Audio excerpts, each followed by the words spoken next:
আসসালামু আলাইকুম রহমতুল্লাহ। আজকে আমরা রওনা দিয়েছি শহরের কোলাহল ছেড়ে প্রত্যন্ত গ্রামে খোলা আকাশের নিচে ইফতার করব সেজন্য। ইফতারের জন্য সবকিছু কেনাকাটা করে এই রাস্তা ধরে আমরা অগ্রসর হব গ্রামের দিকে। হাইওয়ে রাস্তা ছেড়ে আমরা অনেকটা পথ পাড়ি দিয়ে প্রত্যন্ত গ্রামের ভিতরে এখন অবস্থান করছি। এখানে মাটির ঘরগুলো খুব সুন্দর। এরকম মাটির ঘর একবারে প্রত্যন্ত এলাকায় না আসলে কখনো দেখা যায় না। অবশেষে অনেকটা পথ পাড়ি দিয়ে আমরা এখানে এসেছি। এই জায়গাটাই অনেক সুন্দর, এখানেই আজকে ইফতার করবো ইনশাল্লাহ। চারদিকে শুধু ভুট্টা ক্ষেত। এই রাস্তা হাইওয়ে থেকে চলে এসেছে আর এই দিকে চলে গিয়েছে আরও প্রত্যন্ত গ্রামে। এদিকে যাওয়ার সময় আজকে নেই, সেজন্য আজকে এখানেই ইফতার করবো ইনশাল্লাহ। আসলে এরকম পরিবেশে বসে থাকতে সবার কাছেই ভালো লাগে, আর তার ভিতরে এখন আবার রমজান মাস, ইফতারের সময়, এখন তো আরও ভালো লাগবে। আমরা আমাদের জায়গায় চলে যাচ্ছি। মোটামুটি ইফতার সামগ্রী আমরা যা যা এনেছিলাম সব কিছুই রেডি করা হয়েছে।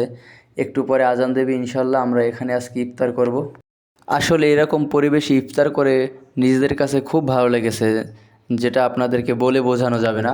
আর এই জায়গাটা হচ্ছে বগুড়া জেলার মির্জাপুর বাজার থেকে অনেকটা ভিতরে, প্রায় 20 কিলোমিটার ভিতরে হবে।